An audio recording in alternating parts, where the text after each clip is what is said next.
ટ્રમ્પના સંબોધન પર ડિફેન્સ એક્સપર્ટે મોટું નિવેદન આપ્યું. નિવૃત્ત કેપ્ટન જયદેવ જોશીએ ટ્રમ્પને નર્વસ ગણાવ્યા. અમેરિકી રાષ્ટ્રપતિનું સંબોધન હાસ્યાસ્પદ હોવાનો પણ દાવો કર્યો.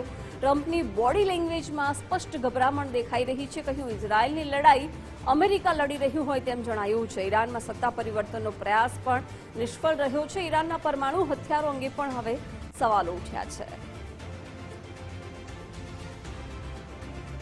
યુએસ, ઇઝરાયલ અને ઈરાન વચ્ચે ચાલતા યુદ્ધને આજે 33 દિવસ થઈ રહ્યા છે.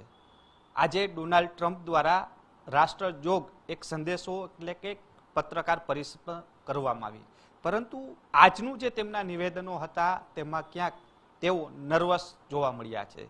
આપણી સાથે કેપ્ટન છે જયદેવભાઈ જોશી, તેમની સાથે વાત કરશું. તેઓ શું કહી રહ્યા છે? જયદેવભાઈ, જે રીતના ડોનાલ્ડ ટ્રમ્પ જ્યારે પણ સ્પીચ દેવા આવે ત્યારે તેમાં પાવર જોવા મળતું, આજે કંઈક નર્વસ પણ જોવા મળ્યું, અને તેના જે સંબોધનને આપ કઈ રીતના જોવો છો? નહીં, એકદમ આપે સાચું એનાલિસિસ કર્યું છે રહીમજી. ડોનાલ્ડ ટ્રમ્પ જ્યારે ક્યારે પણ બોલે છે તો ઉલટાનું ક્રિટિસિઝમ તો એમ થતું હોય છે કે વધારે આઉટલેન્ડિશ છે, વધારે મુખર છે, વધારે કપરા શબ્દો વાપરે છે. ત્યાં સુધી કે આજ 32-33 દિવસોના ગાળામાં એમણે એકવાર નેટો રાષ્ટ્ર માટે કાવર્ડ્સ એટલે કાયર એવો શબ્દ વાપર્યો હતો, જે સામાન્ય રીતે પાશ્ચાત્ય સંસ્કૃતિમાં યુરોપમાં આવી વાત કરવામાં નથી આવતી.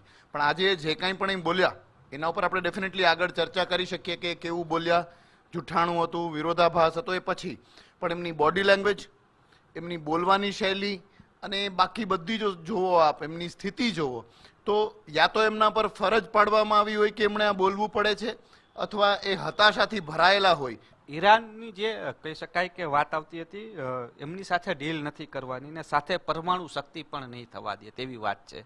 આને કઈ રીતના જોવો? પેલો પ્રશ્ન તો એ છે કે શું ઈરાન પાસે પરમાણુ હથિયાર હતા? એ ખુદ કદાચ રહીમજી એક મોટું જૂઠાણું છે. અમુક અઠવાડિયાઓમાં હવે એ પરમાણુ બોમ્બ બનાવી લેશે અને એટલે અમારે એટેક કરવો પડે, આવું નરેટિવ ઇઝરાયલ અને અમેરિકા ચલાવતા હતા. પણ આવું જ તો એમણે ગત વર્ષમાં જૂનમાં 2025માં કહ્યું હતું કે અમે ઈરાનને સંપૂર્ણ નષ્ટ કરી દીધું છે. હવે વર્ષોના વર્ષ પાછું ધકેલાઈ ગયું છે. જો આવું થયું હોય તો 9 મહિનામાં જ કઈ રીતે ફરી પાછી આ જરૂર પડી અને હવે એમ કેવું કે અમે એને ખતમ કરી દઈશું? તો એક બાજુ આપ એમ કહો છો કે અમે એમને ખતમ કરી દીધા, બીજી બાજુ સારી સત્તા આવી ગઈ એવું કહો છો, અને ફરી પાછું એમ કહો છો કે જો બરાબર નહીં થાય તો અમે એમના ઓઇલ અને પાવર ઇન્ફ્રાસ્ટ્રક્ચરને તોડી નાખશું અને સ્ટોન એજ એટલે પાષાણ કાળ તરફ પાછું લઈ જશું. આ એકદમ હાસ્યાસ્પદ, બાલિશ અને પોતાના કદાચ એવો ટર્મ આપણે ઓછું બોલીએ પણ તમાચા મારીને ગાલ લાલ રાખવા જેવી વાત ટ્રમ્પ કરી રહ્યા છે. અત્યારનું જે એમનું સ્પીચ અને પરિસ્થિતિ ગુજરાતી ભાષામાં કહીએ તો કેવી છે?